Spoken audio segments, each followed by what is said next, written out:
Voilà. Bon, eh ben, écoutez, je crois qu'on va pouvoir entrer en matière assez vite. D'abord, Laurent, merci de ta présence, hein. On mesure la chance qu'on a, et la chance qui nous est faite, la chance que tu nous fais, compte tenu de ton agenda national et européen particulièrement chargé, et puis aussi, compte tenu de toute l'actualité foisonnante qui met la CFDT et qui te met donc inévitablement avec évidemment toute l'équipe, mais en première ligne et sur tous les fronts. Donc, et Ève, évidemment, je ne vais pas encore te remercier parce que ça fait quand même 2 jours, enfin, c'est le deuxième jour que tu es avec nous. Et puis en plus, tu viens d'arriver en retard, donc voilà. Enfin, en tout cas, tu sais, enfin, vous êtes tous les deux ici chez vous, hein, c'est la CFDT, mais Ève tout particulièrement. Et moi, nous mesurons, nous aussi, tout l'intérêt que tu portes à ce syndicat qui est, bon, certes, un des plus gros syndicats de la Fédé, mais qui est quand même un syndicat assez atypique dans le paysage fédéral, dans le paysage des fédérations de notre grande maison. Donc on va passer tout de suite au vif du sujet. Je pense qu'on va profiter évidemment de ta présence, Laurent, pour que tu peut-être nous donnes un peu ton point de vue sur les grands enjeux. Alors j'ai dit que ton agenda a été très très lourd, aussi bien au niveau national qu'européen. On va peut-être commencer par les enjeux qui te paraissent les plus importants aujourd'hui. L'Europe et les enjeux nationaux, peut-être avant de partir dans nos sujets qui sont plus des sujets de notre champ d'activité professionnelle du sanitaire et du médico-social.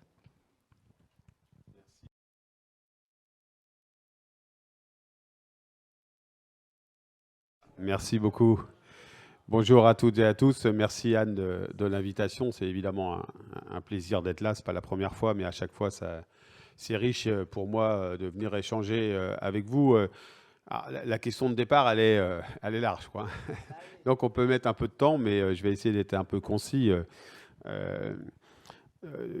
Peut-être si on part de l'Europe, c'est quoi les grands enjeux aujourd'hui?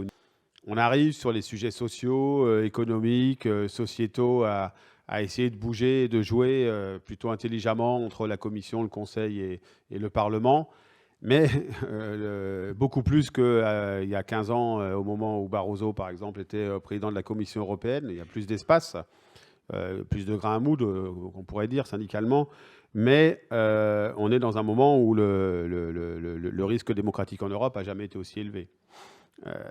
Alors l'Italie, c'est la dernière en date, mais la Suède, la Hongrie, la Pologne, et ça se manifeste de différentes manières. Ça se manifeste par des pouvoirs populistes et souvent d'extrême droite qui accèdent au pouvoir, et ça se manifeste par une série de restrictions de droits, souvent des droits sociétaux. D'une certaine manière, on sait bien tout ce qui se passe sur la question du droit des femmes, sur la question LGBT en Pologne, etc. Sur la question de l'immigration, des migrations en Italie, même si on a un peu le revers de la médaille de les avoir laissés se débrouiller pendant des années et on paye un peu ça, malheureusement. Mais c'est en tant qu'organisation syndicale européenne, la CES, c'est quand même une de ses préoccupations majeures. Et c'est pas facile d'y répondre syndicalement. C'est-à-dire que on a, y compris, je reviens d'Australie, là, il y avait le congrès de la Confédération syndicale internationale. Dans la discussion avec nos camarades italiens, les organisations sont à géométrie variable, selon les organisations, dans le rapport avec le gouvernement de Meloni, par exemple. Certains, c'est ce qu'on a vu apparaître sur les écrans français au moment des élections italiennes sur centre droit en parlant de Meloni. C'est une réalité vécue, enfin c'est parfois vécu comme ça, y compris par des syndicalistes. Donc moi je vous avoue que comme président de la CES, une de mes préoccupations, c'est lors du prochain congrès de la CES d'être extrêmement clair sur ce que sont les valeurs fondamentales du syndicalisme et notamment le rapport à l'extrême droite. Et c'est pas un combat gagné d'avance. C'est pas un truc mainstream dans la Confédération européenne des syndicats, donc c'est beaucoup d'énergie. Premier élément.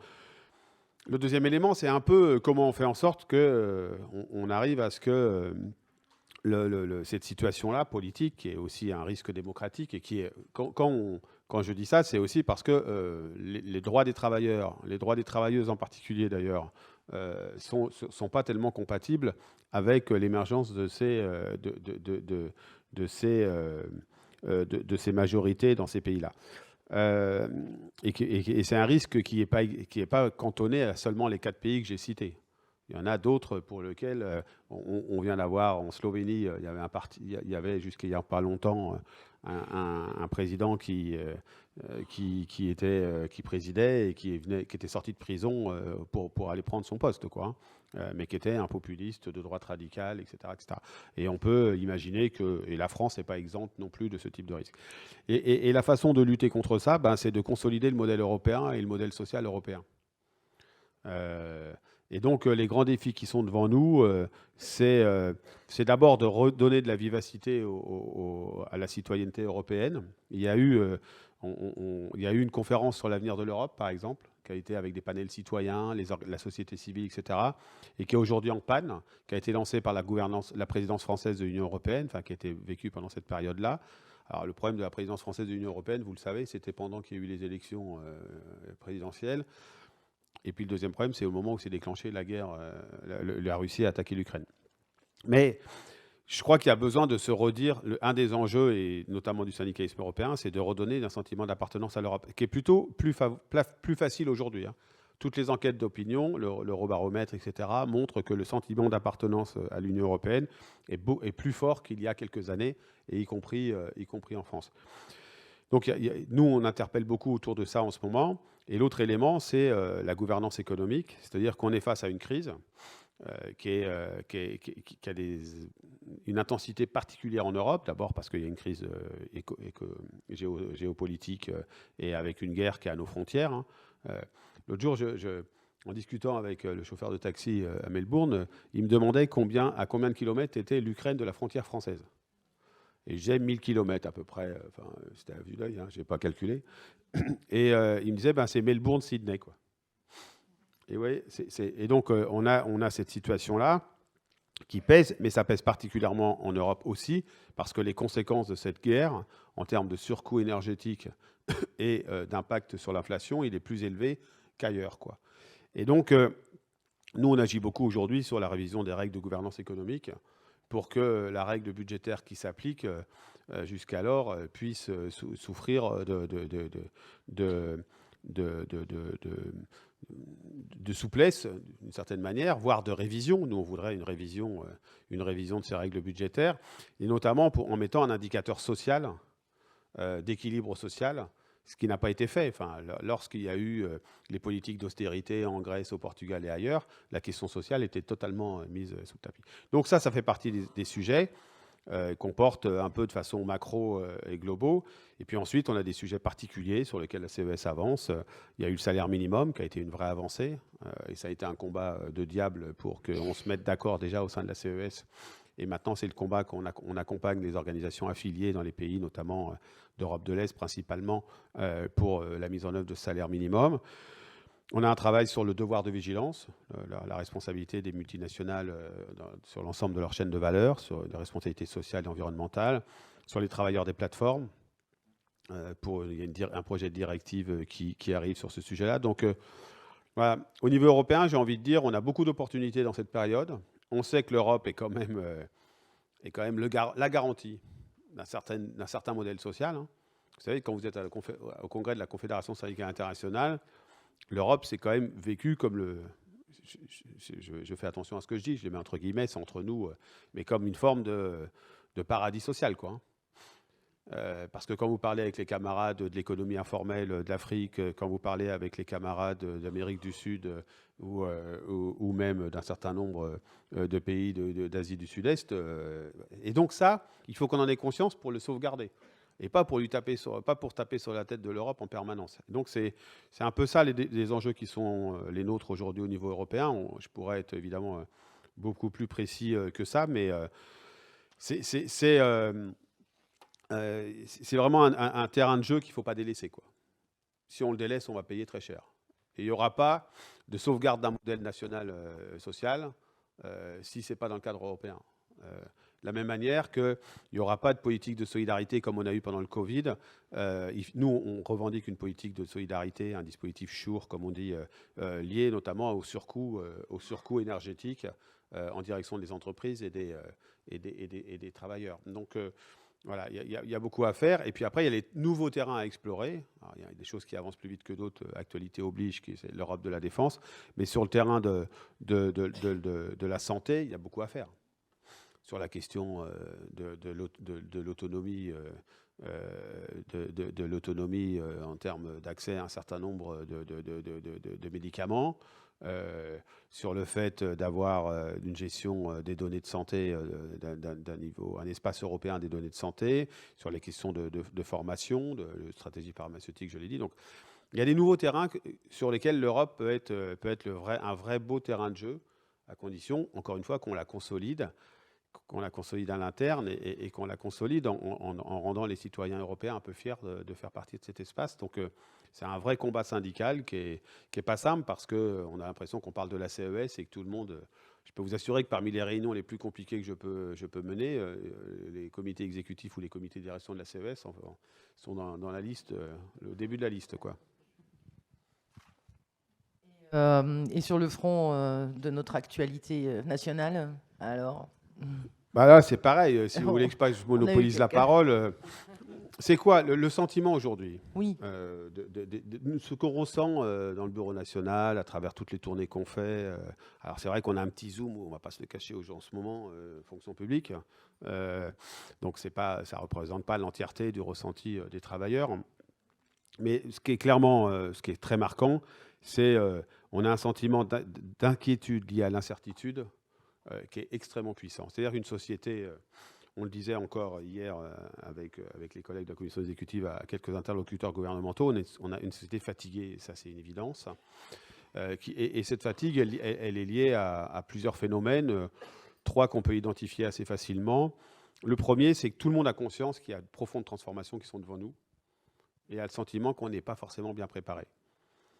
La question de la transition écologique est évidemment omniprésente. On le ressent tous, c'est une réalité.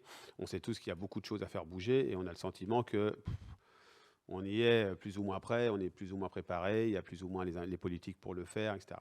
Donc ça crée, je crois, beaucoup d'inquiétudes et c'est pas qu'un phénomène générationnel, les jeunes versus les anciens. Je crois pas du tout à ça, même si évidemment il y a une acuité particulière pour un certain nombre de jeunes dont l'horizon est un peu plus lointain que le nôtre et qui se disent mais comment tout ça va finir.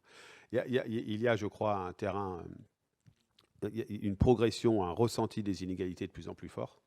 Je l'ai dit hier sur une antenne, mais les augmentations de salaire d'un certain nombre de patrons du CAC 40, ça n'a pas un effet financier, on peut s'en foutre en fait de l'effet financier, de la somme, etc. Ça a un effet symbolique et de scission du pacte social qui est ravageur, quoi, ravageur. Et ça, c'est vrai à l'échelle la plus inférieure, d'une certaine manière, plus micro, y compris dans les entreprises, on a le sentiment que la répartition de la richesse ne se fait pas de façon égalitaire, enfin, en tout cas juste. Et donc, ça joue beaucoup. Il y a un gros sujet aujourd'hui en termes d'ambiance sur la question à pouvoir vivre correctement de son travail, et qui est un sujet à la fois à dépenses, évidemment, et notamment à la question du surcoût énergétique. On est dans un pays qui protège, on ne va pas se dire l'inverse. Hein. Mais 15% d'augmentation du coût de l'énergie, si vous êtes sur le fil, c'est très dur, quoi. Si vous n'êtes pas sur le fil, bon, bah voilà, vous allez faire... Mais donc ça pèse beaucoup, hein, on le sent beaucoup. Il y a un troisième élément qu'on ressent, c'est une évolution du travail énorme, du rapport au travail énorme, ce qui nous a fait faire des propositions sur de la tenue d'assises du travail. Et puis, un autre élément qui vous concerne, et vous êtes évidemment, on viendra à vos situations, et ça m'intéresse d'avoir vos points de vue, le sentiment qu'un certain nombre de ce qui est un des vecteurs d'égalité dans notre pays, de la promesse d'égalité, de la promesse républicaine, c'est quand même d'avoir des services publics qui fonctionnent. Et un sentiment plus qu'important d'un truc qui part en cacahuète, quoi. Alors, c'est peu de dire que pour l'hôpital public ou pour la santé, ça fait longtemps qu'on le dit, que vous le dites, que la fédération le dit, qu'on le dit nous-mêmes. Mais c'est un ressenti qui est vrai sur les politiques éducatives. C'est un ressenti qui est vrai sur les démarches quotidiennes des citoyens. Hein. Moi, j'ai essayé de refaire des papiers il n'y a pas longtemps. C'est un chemin de croix comme ça n'avait jamais été ces 20 dernières années. La justice, la sécurité. On était avec les policiers hier aussi. Voilà. Donc, il y a quand même un sentiment d'inquiétude extrêmement fort. Et tout ça, ça crée... Il y a beaucoup de conflictualité salariale, par exemple. Beaucoup de conflits. Nous, la CNAS, qui est notre caisse d'action syndicale, enfin, de solidarité, la caisse de grève, elle n'a jamais été autant sollicitée par des petits dossiers, d'entreprise par entreprise, avec de beaux résultats, objectivement, en termes de négociation, quand le rapport de force s'opère bien. Mais tout ça, à un moment donné, il va y avoir un sujet qui va arriver sur la table, qui s'appelle les retraites, qui va arriver mi-décembre. On va essayer de faire en sorte que tous les trucs n'arrivent pas avant le 8. Mi-décembre. Et c'est des efforts. Hein. Ou début janvier. Et là, écoutez, on ne va pas se raconter d'histoire. Nous, on s'est battu pour il y ait une concertation sur le sujet. Elle s'opère loyalement. On se bat sur la question de la pénibilité, on se bat sur la question des seniors, on se bat sur la question d'égalité entre les femmes et les hommes, tout ça. On verra ce qui restera. Mais enfin, ne nous faisons pas d'illusions. Le gouvernement a une ligne qui est une réforme qui se veut très paramétrique, avec un curseur dont on ne sait pas aujourd'hui, et je vous le dirai si je savais, hein, parce que ce n'est pas nous qui en sommes comptables, hein, on ne sait pas s'il est de 64 ou 65. J'ai un peu de mal à croire qu'il soit inférieur à 64. Et là, sur le terrain que je viens de vous décrire un peu brièvement et de façon un peu non exhaustive évidemment, qu'est-ce que ça donne? Et donc hier, nous on leur a dit, mais on pense que vous allez mettre le bordel, quoi. Et que le bordel dans un hiver où le RTE nous dit que l'approvisionnement en électricité n'est loin d'être garanti, où il y a des pratiques syndicales, on ne va pas se le raconter, de certaines organisations syndicales qui sont des coupures d'électricité, des coupures de gaz, etc.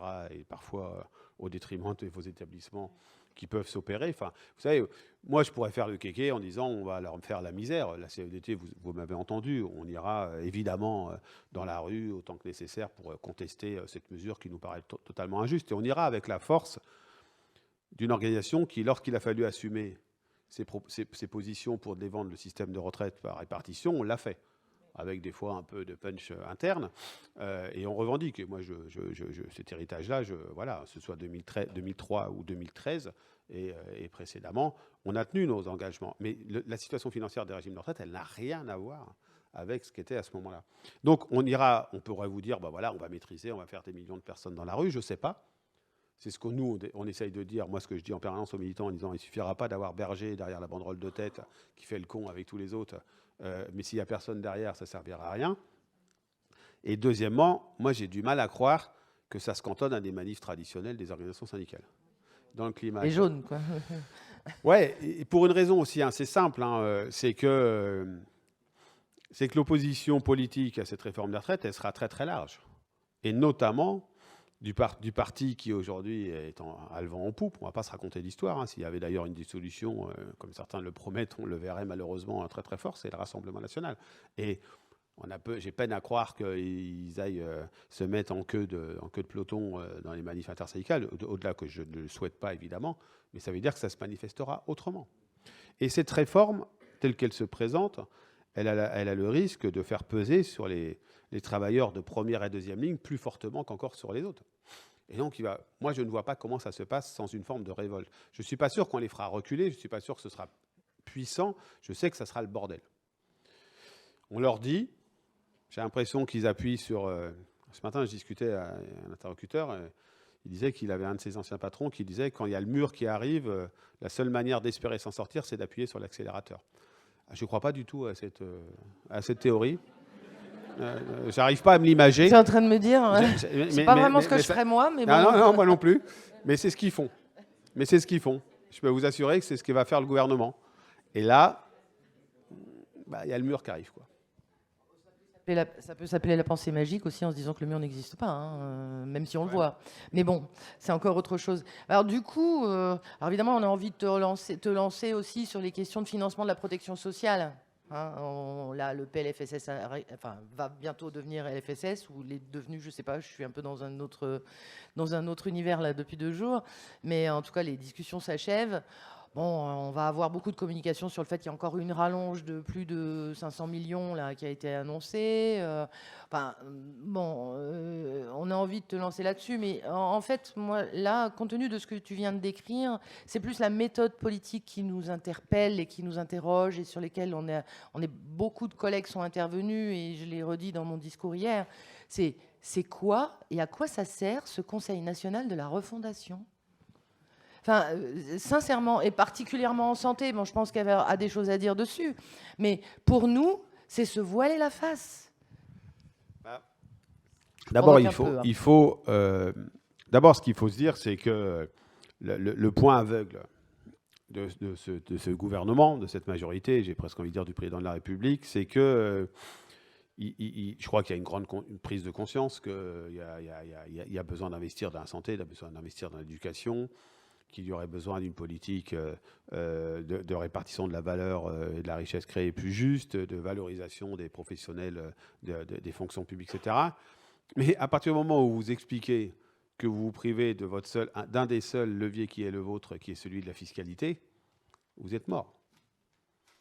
Vous êtes mort. Donc ça, c'est le premier truc. C'est-à-dire que moi, je crois je pense qu'à terme, ils ne feront pas l'économie d'être obligés de taxer un peu plus les très hauts revenus, les revenus du capital au même niveau que les revenus du travail, etc. Ils ne le feront pas globalement, mais ils feront un truc exceptionnel. Enfin, je ne vois pas comment ils passent sans ça. Mais ça reste quand même, ça restera très largement insuffisant sur ce qu'il faut faire. Et après, ils disent, le président de la République, il est élu. Vous savez ce qu'il nous a opposé pendant ces 5 dernières années, et notamment sur la méthode. Et il dit, je vais faire autrement. Vous savez, c'est comme un représentant, c'est comme quand le ministère de la Santé vous dit on va discuter de la situation des agents de direction. Vous avez 2 options. Hein. L'option de ne pas y aller, c'est l'option la plus confortable. Puis l'option d'y aller pour dire on va essayer de défendre ce qu'on a à défendre. Nous, c'est l'attitude qui a été la nôtre sur le CNR. Après, je ne vais pas vous cacher que dans le mode d'organisation, dans le fait que ça a été vampirisé par les ministres concernés, et franchement, le ministre de la Santé est loin d'être le plus mauvais des ministres, hein, si je peux me permettre. Hein. Je suis désolé de vous le dire, peut-être que je vais vous choquer, mais j'en connais des bien pires. Chacun son échelle de valeur.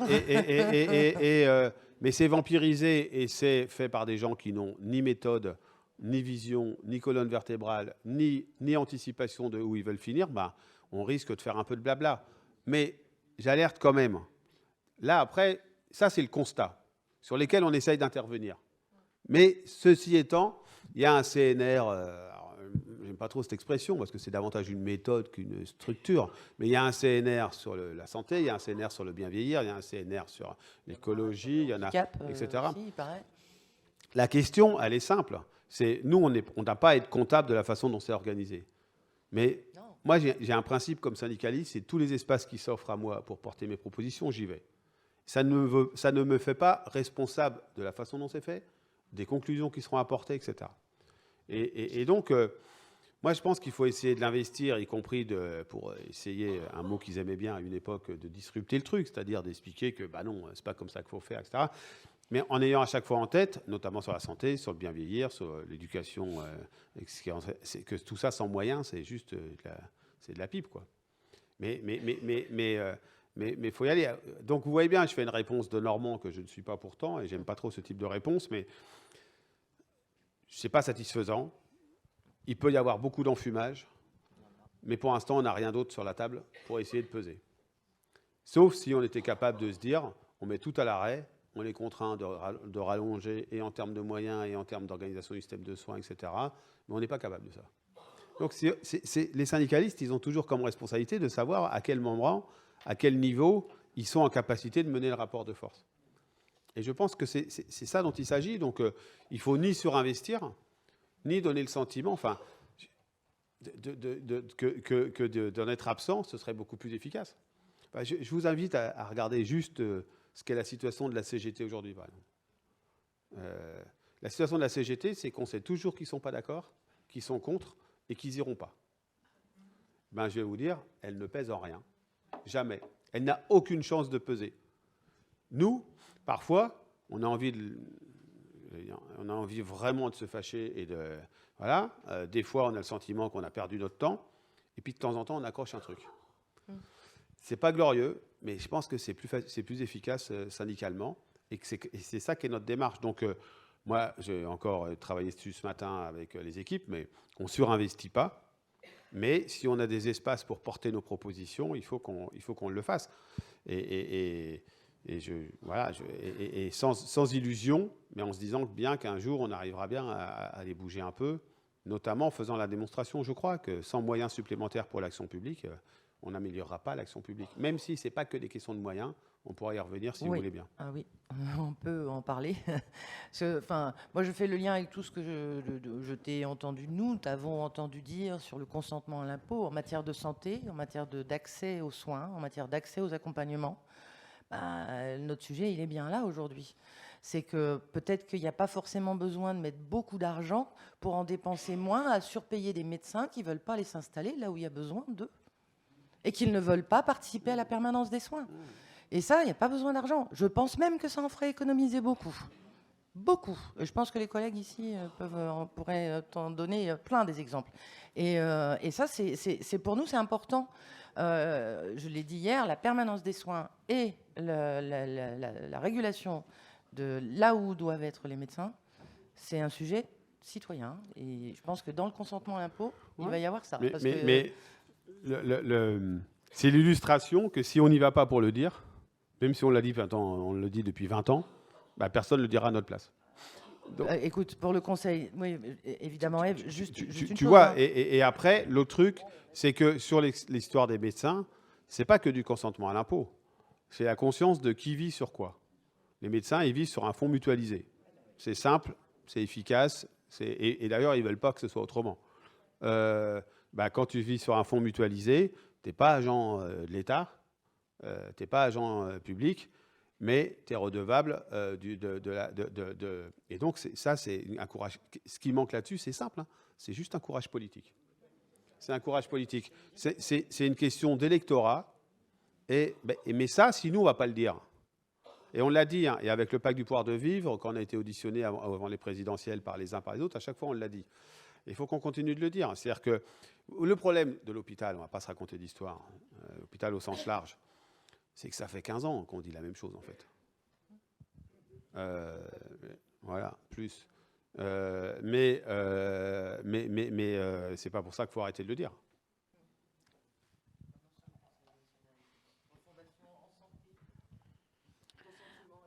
Alors, sur le CNR santé, bon, on a été invité, comme vous, on y est allé, on a vite compris que le message était débrouillez-vous pour faire mieux avec autant. C'est à peu près ça. Hein, voilà, donc qui n'allait pas forcément déboucher sur des annonces, mais plutôt la fameuse boîte à outils permanente dans laquelle il n'y a pas grand-chose et qu'il faut remplir avec la bonne volonté des acteurs. Alors ça aura au moins le mérite de réunir à un endroit des acteurs locaux de l'accès aux soins, mais on a beaucoup parlé pendant ces 2 jours de jeux de posture et de masques. Il y a fort à parier que chacun reste dans ses précarés. Et c'était d'ailleurs ce qui s'était passé aussi pendant le Ségur, puisqu'il y avait les 4 piliers, où il y avait quand même pas mal d'acteurs, où chacun est un peu resté sur ses plates-bandes en disant venez pas marcher sur les miennes. Sauf que, alors pour nous, c'est un peu redondant parce qu'on a déjà eu le Ségur.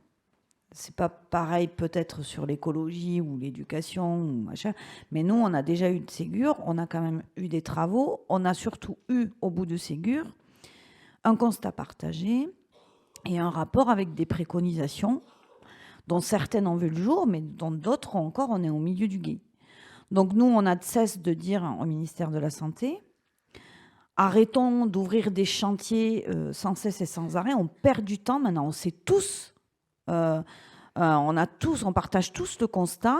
On a même commencé à travailler sur des solutions. On peut se rendre compte 2 ans après qu'elles sont peut-être pas adapter ou qu'il faut les faire évoluer, mais partons de là, quoi. On ne part pas d'une feuille blanche. Et donc, nous, c'est ce qu'on dit. Alors, c'est ce qui va se passer pour l'accord Ségur-PNM, puisqu'on va, au vu de notre insistance et des chantiers en cours, on va reprendre le chemin de la négo en janvier, négo ou concertation en fonction des sujets et surtout avec un agenda social, qu'on puisse savoir quel sujet on va travailler et quand. Avec des urgences majeures. Les urgences, c'est les nuits, les dimanches, les jours fériés, l'indemnisation. Il y a quand même la question du régime indemnitaire qu'il va falloir quand même arriver à creuser et à sortir du bourbier là aujourd'hui. Et puis, il y a quand même tout ce qui est métier et profession, notamment les réingénieries de diplômes au milieu du gué, et notamment la profession infirmière quand même, parce qu'on est dans une situation où on a réingénéré la profession d'aide-soignante, donc avec des nouvelles compétences, où on est IPA tous azimuts, et il n'y a pas à commenter ça. Je veux dire, c'est une façon de faire face peut-être à la pénurie médicale, sauf que quand même avoir à l'esprit que avec les 500 IPA qu'il y a aujourd'hui en France, on va révolutionner le système et l'accès aux soins. Peut-être qu'avant, il va falloir trouver des solutions intermédiaires, quoi. Donc, et notamment revoir la profession d'infirmière dans un contexte où on s'aperçoit aussi au fil de nos remontées de terrain que ce qui est assez nouveau quand même, c'est qu'on a des glissements de tâches maintenant entre médecins et infirmières, et que donc on est complètement hors cadre juridique comme on l'était pour les aides-soignantes, et donc il faut consolider aussi cette profession dans ses compétences, mais aussi juridiquement dans son exercice professionnel. Un mot sur les médecins. Moi, j'avais lu une étude où on disait les médecins, il manque pas de médecins en France. C'est juste qu'ils veulent plus travailler. C'est-à-dire que globalement, au rapport, on a beaucoup plus de médecins qu'il y a 20 ans. Sauf qu'ils veulent pas travailler. Donc, et il y a encore un truc que j'ai lu la semaine dernière sur les assistants médicaux payés par l'assurance maladie dans les cabinets médicaux libéraux, où en fait on s'aperçoit que ce n'est pas pour augmenter la patientèle, mais que c'est pour permettre aux médecins de prendre des plages de repos supplémentaires, et notamment plutôt les médecins libéraux hommes. Donc on est face à ça, quoi. Donc, la question de la permanence des soins, la question de j'ai de l'argent, de la contrepartie à certains financements pour avoir des patients en plus, mais vous avez qu'à regarder et qu'à écouter la première réaction des médecins libéraux généralistes à l'annonce dans le PLFSS des rendez-vous prévention. Mais enfin, ils s'en foutent, ce qu'il y a dedans. Ils disent, il va nous falloir plus de pognon. C'est tout ce qui émerge et qui, voilà. Et moi, je pense que quand même, on est dans une période aussi. Alors, on est syndicaliste, mais aussi on est des citoyens. On a de la famille, des amis. Ça commence à agacer largement la population, quoi, cette question-là. Et mon médecin traitant, il nous l'a dit hier. Il nous a dit, moi, j'ai un médecin traitant. J'ai un nouveau médecin traitant aujourd'hui, voilà, il ne s'intéresse pas à moi. Voilà, donc on a vraiment une crise je ne sais pas si c'est de civilisation, mais en tout cas, on a une crise sociétale de qu'est-ce que j'attends de mon médecin et qu'est-ce qu'il me donne aujourd'hui et comment il me prend en charge dans un premier niveau d'accès aux soins, avec une communauté médicale libérale qui freine des cas de fer pour que une autre profession qu'elle soit ce premier recours. Et ça, il va falloir que ça change, quoi. Il va falloir que ça change. Merci. Merci de vos positions à tous les deux sur ces sujets-là, qui sont des sujets délicats, mais vraiment importants. Vraiment importants. En tout cas, dans la dimension du management pour les directeurs que nous sommes, aujourd'hui, on est vraiment placé dans un dilemme professionnel gravissime, avec des mises en cause de nos responsabilités devant la justice, quand un directeur décide de surpayer un médecin pour maintenir une ligne de soins, alors que parce que il faut offrir un accès aux soins à la population. Et quand je le dis pour l'hôpital, je pense qu'on peut aussi très clairement parler des EHPAD avec la surenchère, la rémunération des médecins co. Donc c'est vraiment un sujet qui traverse l'ensemble du champ. On va parler un peu de personnel non médical, parce que vous avez quand même dans le cadre de la campagne électorale dans laquelle tu t'impliques, hein, Laurent, on l'a bien vu, de la campagne électorale dans la fonction publique, et pas uniquement dans notre champ, mais on le sait, tu es allé sur le terrain avec Ève ou avec un autre membre du secrétariat national, rencontrer les agents, parfois rencontrer les directeurs aussi, j'imagine, les croiser dans les couloirs. Donc on aimerait que tous les deux, vous nous fassiez un petit topo de ce que vous avez entendu, sans filtre. Non, mais je pense que pour aborder le sujet de la négociation après et du dialogue social, je pense que c'est important qu'on ait ce retour quand même de vos visites dans nos établissements. Ouais, c'est un exercice assez particulier parce que j'ai un peu l'impression, vous voyez, d'être comme si j'étais en face de spécialistes d'horticulture à qui j'expliquais la différence entre un coquelicot et un pissenlit, quoi. Hein. Donc, bon, vous savez, moi j'avais écrit en 2015, 14, dans un livre, j'avais écrit que l'hôpital était au bord du burn-out. Bon, bah, c'est fait. Ça y est, c'est fait. Et il ne fallait pas être grand clair, en fait. Hein. C'était pas très compliqué. Non, moi par rapport à cette période-là, je pense qu'il y a un phénomène nouveau qui est quand même la difficulté de recrutement, qui s'est accentuée. Et donc, ça joue énormément. C'est-à-dire, moi, je me rappelle d'être, y compris avec Ève, ça fait longtemps qu'on bourlingue ensemble, et des fois où on disait, les soignants, quand on leur disait « mais pourquoi vous acceptez ça ?» Ils disaient « mais parce qu'on est des soignants, etc. » Maintenant, il y a plutôt la tendance de dire ben, « au revoir ». Et ça, c'est un phénomène un peu nouveau dans un moment où les besoins sont énormes. Moi, un des hôpitaux où on est allé encore récemment, c'était l'hôpital de Montreuil. 50 et quelques postes de sage-femme, il en manque 25, quoi, ou un truc comme ça. Et 300 ou 400 postes d'infirmiers, il en manque 80, etc., etc.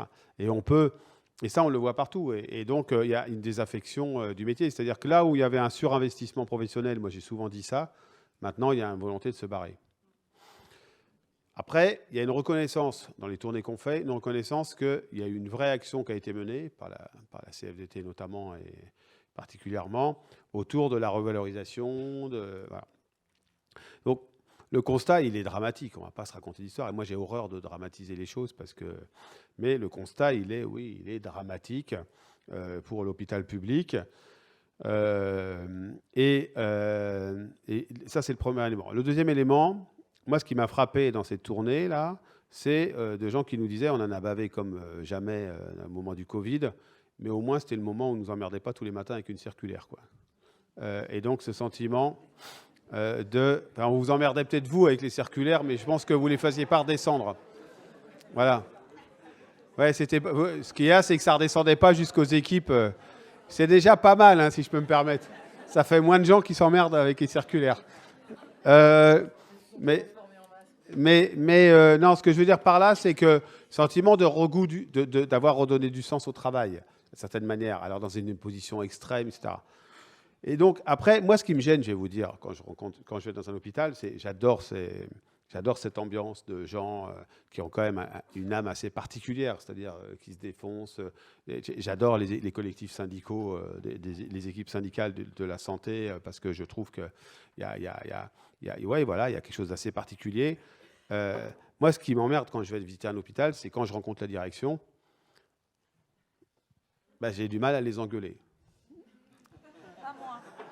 Alors que, non, mais j'ai du mal parce que, vous voyez, les derniers exemples que j'ai cités, c'est qu'au bout d'un moment, il y a quand même le sentiment, et je ne suis pas du tout démago, hein, vous me connaissez, mais ce sentiment quand même d'être entre les deux, quoi. Alors, certains diraient entre le marteau et l'enclume, je ne sais pas si c'est le bon terme. Et donc, c'est-à-dire que l'autre jour, quand on va discuter, c'était avec, je crois que j'étais avec Rosen, avec la direction d'hôpital de Montreuil, c'est un des derniers, donc c'est celui dont je parle, bah, on a des gens qui sont largement aussi conscients que nous des difficultés en face, qui savent qu'ils ne sont pas dans les hôpitaux les plus dotés au sens les plus attractifs, quoi, etc., etc. Et au bout d'un moment, on pourrait, dans une boîte du privé, on dirait, mais attendez, ce que vous êtes en train de faire subir et tout, c'est dégueulasse, il va falloir arrêter ça, sinon on va vous faire la misère, etc. Là, ils en ont largement autant conscience que nous de ce qui est en train d'être subi par les agents. Et donc, le truc, c'est que maintenant, c'est quoi la solution à tout ça? Il y a une solution structurelle. Ève l'a dit, d'où l'intérêt d'aller discuter partout où on peut discuter. Même quand les formats ne sont pas sympas, ça nous emmerde, nous font chier. Non, mais si tu ne vas pas discuter, on poussera pas ça. Donc, il faut aller discuter. Il faut aller se battre, il faut aller perturber la réunion s'il y a besoin de d'osser la voix, etc. Ça c'est sûr. Puis après, moi, je crois, la perception que j'ai, c'est que quand même, d'un hôpital à l'autre, d'un EHPAD à l'autre, ça peut bouger en fonction, votre table ronde précédente, c'était autour du respect, en fonction de la considération apportée aux professionnels ou pas. C'est-à-dire, la situation, elle est dure pour tout le monde. On ne va pas se raconter l'histoire. Moi, je n'ai encore pas visité un hôpital. On disait, mais de quoi tu me parles? Tout va bien. Et moi, je dis jamais, parlez-moi de vos problèmes quand j'arrive quelque part. Je trouve que c'est horrible, cette image d'un syndicaliste qui cherche juste à chercher les emmerdes, quoi. Surtout que, pour le coup, j'en ai assez. Mais c'est quoi les réalités et qu'est-ce que sont la façon dont vivent les salariés, les agents, etc. On n'a jamais trouvé un hôpital. Moi, je n'ai jamais trouvé en disant, bon, écoute, tout va bien. Mais la façon dont se vit le dialogue social, dont se réfléchit l'organisation du travail, dont se discutent les problèmes individuels qui, évidemment, sont inhérents à tout collectif de travail, etc., ça joue. Ça joue énormément. Alors, ça s'appelle faire avec des bouts de ficelle. On ne va pas se raconter l'histoire. Hein. Ça ne s'appelle pas avoir les manettes pour faire tout ce qu'on a envie de faire quand on dirige, mais ça joue. Et moi, je crois que c'est là-dessus qu'il faut qu'on affine, non pas pour arrêter de revendiquer objectivement de l'apport de professionnels, de la rationalité dans la façon dont on dépense l'argent pour payer des intérimaires ou je ne sais quoi, etc.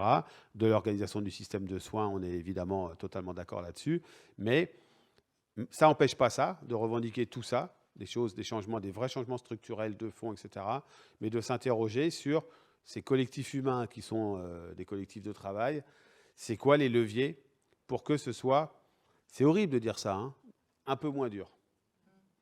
Que ce soit facile, je pense qu'il y a du chemin à faire, mais que ce soit un peu moins dur. Et voilà, et je crois que c'est ça. Et moi, je sens que les équipes CVT, ils sont un peu plus un peu plus prompts à s'engager dans la discussion qu'elle ne l'était, et c'est un effet du Ségur. C'est objectivement un effet du Ségur.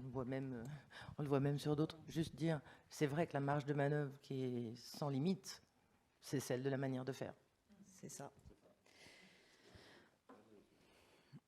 Moi, ce que je peux noter, c'est que, et c'est pas nouveau, mais ça s'est accentué, c'est que quand on va, alors moi j'ai fait autant des visites avec Laurent, et puis après, depuis 2019, on avait un plan d'action fédéral en prévision de ces élections fonction publique, et donc on a accompagné, nous, la fédération, directement des équipes de certains gros établissements, hein, puisqu'on avait fait le constat, en fait, au niveau national, qu'on était très très bon, nous, la CFDT, sur les établissements de moins de 500, où on est vachement bien implanté, où notre façon de mener l'action syndicale correspond bien à des établissements, à des collectifs à taille humaine, et qu'en fait, dès qu'on passe la barre des établissements de plus de 800, ben, la CFDT a un peu de mal à organiser son action syndicale avec ce qu'elle est, et donc c'est là où on fait des scores un peu où on est quasiment des fois pas implanté. Donc on avait fait un plan d'action,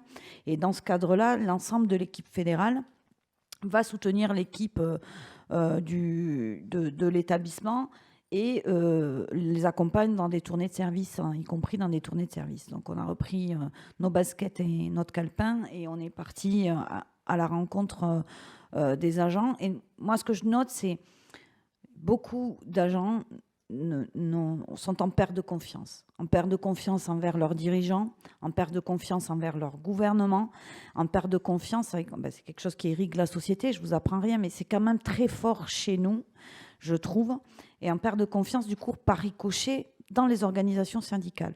Moi, je me souviens d'être allée dans des services où on disait, vous allez avoir les 183 € pour tous, où on nous disait, on n'y croit pas. On n'y croit pas. Le mois prochain, ils vont nous l'enlever. Non, mais vraiment. Et on leur disait, mais si, en fait, c'est sûr, on a signé un accord et tout ça. Non, ils nous disaient, on n'y croit pas.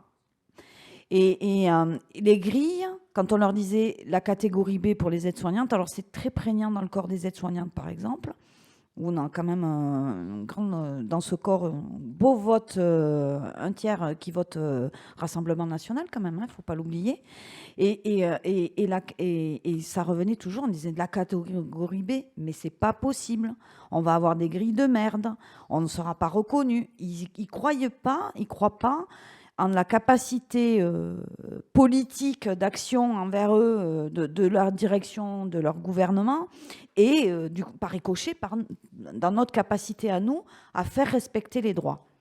Et donc ça, c'est un vrai problème. Alors, quand on va maintenant dans les services, maintenant ils nous disent, ah ouais, mais on a encore aussi d'autres organisations syndicales, hein, comme la CGT pour ne pas les citer, qui dit à l'envi dans les établissements, le CTI, c'est pas pérenne, on va nous l'enlever. On a y compris des autres organisations syndicales qui jouent ce jeu-là plutôt que de chercher à restaurer la confiance. Alors nous, on est dans une position qui est sûrement pas facile, Laurent a dit, qui est de celle de vouloir restaurer la confiance.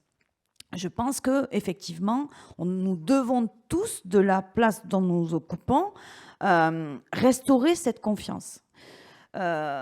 Et se parler vrai, voilà, et dire oui, ben, les directions, voilà, je pense que personne ne peut nier que vous avez des contraintes, qu'elles sont spécifiques et qu'elles sont très dures à porter, mais il ne faut pas oublier qu'aussi les personnels non médicaux ont aussi des contraintes qui leur sont spécifiques et qu'il ne faut pas oublier. Donc il y a un gué à traverser, il faut arriver à se rencontrer là-dessus et à renouer la confiance au profit du respect mutuel.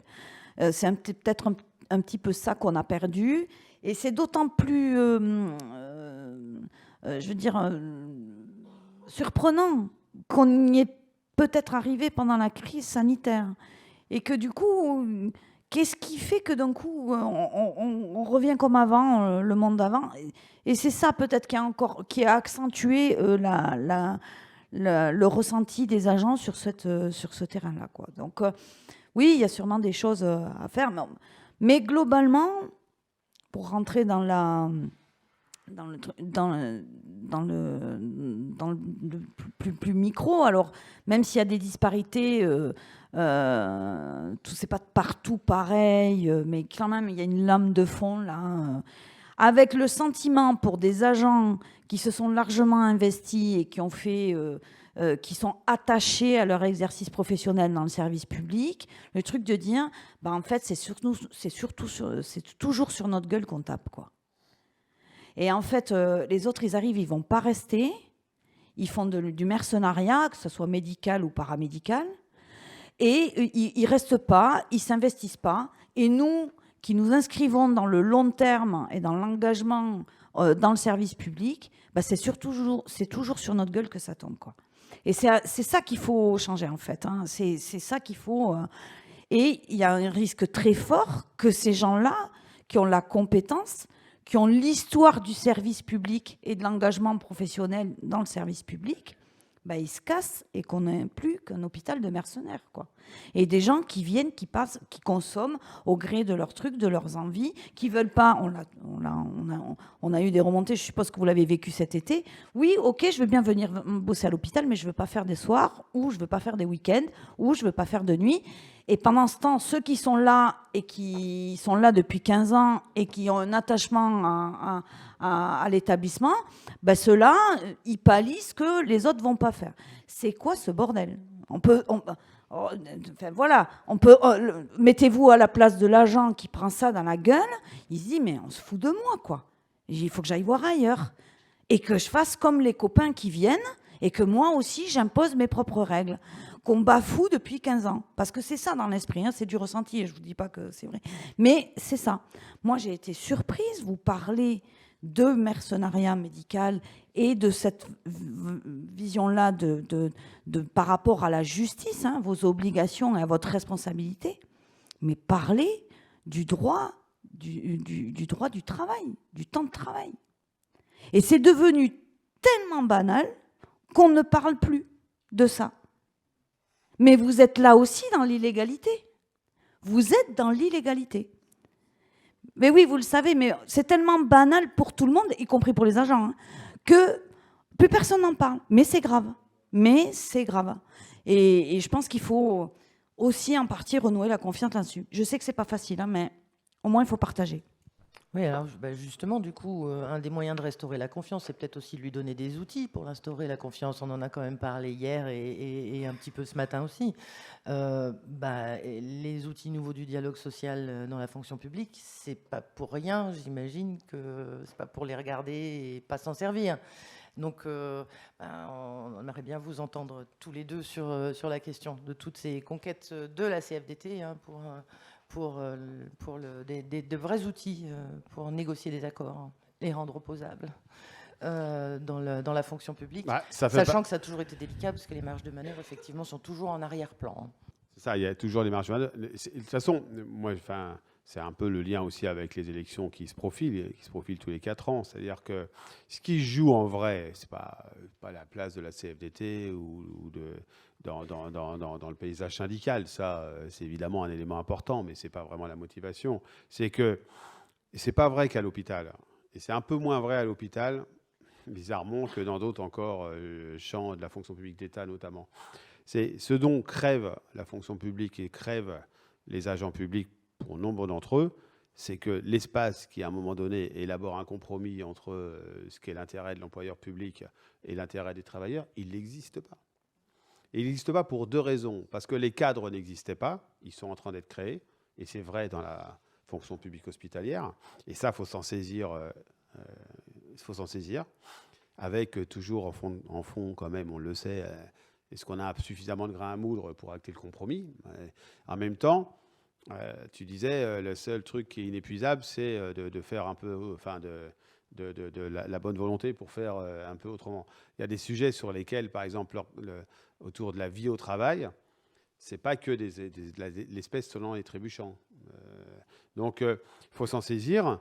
Donc, et ça, je crois que c'est le changement de paradigme qu'il faut absolument accélérer partout dans toutes les fonctions publiques. Vous en parlerez peut-être avec Mylène plus tard.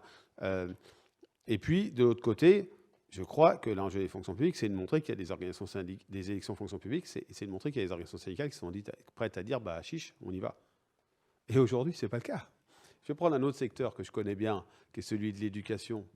Tant que vous avez dans l'éducation des forces syndicales majoritaires qui considèrent que leur rôle, c'est de contester la circulaire qui vient de tomber, et ce n'est pas d'essayer de trouver des solutions à un problème qui a trait à la vie des agents publics d'enseignement, d'éducation, pourquoi vous voulez que l'employeur lui-même ait envie de s'impliquer dans la négociation? C'est un jeu à somme nulle dont tout le monde sort gagnant d'une certaine manière, sauf les agents. Bon, c'est anecdotique, mais sauf les agents quand même, quoi. Oui, mais c'est ça donc l'enjeu, c'est de se saisir des espaces de dialogue qui vont être créés. Ça nécessite qu'il y ait des acteurs autour de la table. Et donc chacun va devoir changer sa culture. Franchement, c'est con à dire, mais ceux pour qui c'est le moins compliqué, c'est nous. Parce qu'en plus, la CFDT étant une confédération, on voit bien tout l'attrait pour les travailleurs eux-mêmes du dialogue social. Moi, je suis d'une génération où quand j'avais 20 ans et cherchais du boulot dans une période de chômage de masse, et particulièrement dans la ville industrielle où j'ai grandi, si tu rentrais à la mairie, si tu rentrais à l'hôpital, si tu rentrais dans l'éducation, si tu rentrais à la perception, etc., c'était une progression sociale. Aujourd'hui, C'est plus vrai. Et c'est plus vrai pourquoi? Pour 2 raisons principales. Peut-être d'autres. Enfin, 3, j'en vois. Une question de sens. C'est-à-dire le rapport à l'engagement dans la fonction publique, etc., qui est questionné. Et ça, il y a un truc de fond qui ne concerne pas que la fonction publique, mais sur le rapport au travail, le sens, etc., la recherche. Mais la quête de sens est très, très forte. Bah, faut la chercher à certains moments, hein, y compris dans les fonctions publiques. Donc, ça, c'est le premier élément. Le deuxième, c'est la question des conditions salariales. On ne va pas se raconter d'histoire. Les fonctions publiques, elles arrivent à un moment où le chômage est en train de baisser et où, en termes d'avantages concurrentiels, c'est pas sur la question salariale qu'elles ont un avantage concurrentiel. L'avantage concurrentiel qu'avait la fonction publique, c'était la pérennité de l'emploi, qui est plus une préoccupation des générations qui arrivent sur le marché du travail. C'est plus une préoccupation. Toutes les enquêtes le montrent, en tout cas pour nombre d'entre eux. Donc c'est le deuxième élément. Le troisième, c'est la façon dont s'exercent les missions. Et avec un petit codicile là-dessus, notamment le rapport à l'usager. C'est-à-dire dont on parle pas suffisamment. Moi, je vais, tout à l'heure, cet après-midi, je suis auditionné au Conseil d'État sur le dernier kilomètre de l'action publique. Enfin, on n'a pas repensé, on n'a jamais en fait vraiment pensé le triangle employeur public, travailleur, agent public et usager. Et donc, là, c'est vrai qu'on est devant, regardez tout ce qui se passe, les écoles d'infirmiers et d'infirmières où, après le premier stage, il y en a un tiers qui se barre. Quand ça va au fin du cursus, il y en a un tiers de ceux qui sortent, de ceux qui restent, qui n'ont pas envie d'aller bosser dans l'hôpital public, et peut-être même pas dans la profession en question. Mais regardez les concours dans l'éducation nationale en ce moment. Et donc ça, et sans doute les vôtres, ça pose il faut qu'on s'interroge là-dessus, et c'est sûrement par le dialogue social, par la construction de solutions au plus près des réalités, par la valorisation des carrières, on ne peut pas dire autre chose, que ça se passera. Et que là, on a besoin de confronter avec l'employeur public, au local, au niveau national, ce qu'on essaye de faire. Et puis, et clairement, on a aussi besoin de réinvestir, de redonner des moyens à l'action publique. Mais ouais, tout ça se tient. Donc après, la question, on ne va pas revenir sur le CNR, c'est où est-ce qu'on vient discuter de ça? On va aller voir le ministre, on va aller voir les ministres les uns après les autres, on va aller voir le gouvernement, etc. Puis de temps en temps, si on arrive à faire des coins, à mettre des coins dans différentes instances qui existent, on va le faire. Et puis ça se passe dans le dialogue social de proximité, pour une partie des sujets, pas pour tous, parce que vous n'avez pas toutes les manettes, mais dans une partie des sujets, c'est comme ça que ça se passe. Donc oui, il y a du progrès, franchement, c'est mieux qu'il y a 20 ans. Mais il y a 20 ans, c'était attractif. Maintenant, ça ne l'est plus. Donc, utilisons le dialogue social pour rendre ça attractif. Mais il y a du chemin à rattraper, ça c'est évident. Ah oui, c'est une avancée. La question des accords majoritaires dans la fonction publique hospitalière, c'est une avancée, c'est une revendication qu'on a longtemps portée. Et on y croit. On y croit. Pourquoi? Alors, on y croit parce que on nous a expliqué 2 choses. Alors, la question des marges de manœuvre. Alors, effectivement, il faut absolument que les crédits relatifs au Ségur 2 soient pérennisés pour qu'on ait dans les établissements cette marge de manœuvre qui doit répondre à un objectif qui est la résorption de l'emploi précaire et la restauration de l'attractivité. Bien sûr, c'est important. Mais, Laurent l'a dit, il y a des choses qu'on peut négocier qui sont pas de cet ordre-là, notamment dans l'articulation vie privée, vie professionnelle, et donc de la QVCT, ça s'appelle comme ça. D'autant plus qu'on a la chance d'avoir des dirigeants qui ont du réseau local avec les maires, avec les conseils départementaux pour certains, et qu'il y a peut-être des choses à négocier pour vos agents sur les questions de mobilité, des choses au cas par cas, pas la prime mobilité ou des choses qui tombent justement par la circulaire, mais des choses à créer, à inventer sur les gardes des enfants, sur la mobilité, sur ces choses-là. On est dans une période où justement ça c'est porteur parce que les élus locaux veulent garder aussi l'attractivité, on est un peu tous sur le même chemin, de conserver l'attractivité de notre établissement de soins. Et donc ça, il y a peut-être des choses à jouer là-dessus. Mais on peut négocier aussi la question du dialogue professionnel dans les entreprises, en fait, dans les établissements. Négocier ça coûte rien. Ça coûte 1 heure ou 2 d'agents, voilà. Mais des espaces de dialogue professionnel, organiser le dialogue professionnel dans un établissement, c'est pas des choses qui vont vous coûter des milliers et des cents et qui peuvent permettre de restaurer la confiance dans un établissement avec les agents. Donc il y a beaucoup de choses. Nous, on a beaucoup de dire, on a beaucoup travaillé là-dessus. Après, faut pas être trop dur avec nous-mêmes sur la question de ces accords. Je pense qu'on est dans la première année. Il manque d'acculturation, ça c'est sûr, mais que ce soit de la part des directions ou de la part des militants de la fonction publique. On nous a longtemps expliqué que dans la fonction publique hospitalière, c'était pas possible parce que la CGT signerait jamais rien et qu'ils resteraient dans leur posture. Sauf qu'on s'aperçoit, moi j'ai eu encore des exemples hier, mais quand on a une CGT majoritaire dans son établissement, si elle signe pas d'accord, elle signe son arrêt de mort. Donc, ils vont signer. Et ceux qui signent pas, il y en a d'autres qui signeront. Voilà. Et ils vont signer, ils vont s'y mettre. Ils vont avoir du mal, ils vont faire, comme l'on fait à la CFDT, des allers-retours. Bon, c'est plus facile pour eux parce que ce sont des syndicats d'entreprise. Nous, il y a toujours quand même cette question de le secrétaire de section, il n'a pas toute la latitude et il doit en référer à son département. Et donc, ça nécessite peut-être un peu de temps. Voilà, donc. Mais vous êtes dans une organisation et en plus, vous êtes dans une fédération, vous avez de la chance, qui est moitié publique, moitié privée. La fédération et les syndicats ont l'expérience de la négociation au travers de leurs militants du secteur privé. Donc il y a quand même, on ne part pas dans l'éducation nationale, voilà. Bon, il y a d'autres secteurs où on apprend en marchant. Là, on a quand même on a un retour d'expérience, on sait un peu comment ça se passe. Et vous aussi, vous avez cette chance-là. Je pense qu'il faut se nourrir de ça, quoi. Et puis, on apprendra petit à petit, on fera mieux d'année en année. On ne naît pas secrétaire de syndicat, on ne naît pas négociateur, voilà. On apprend à le devenir. Et vous aussi, vous apprendrez à devenir ça. Et moi, je pense que vous êtes dans une organisation qui peut répondre à beaucoup de vos interrogations sur la négociation et qui peut vous apporter des outils de votre place, sans se tromper de place. Mais ne serait-ce que sur les règles de la négociation, c'est quoi une négociation? C'est quoi une recherche de compromis?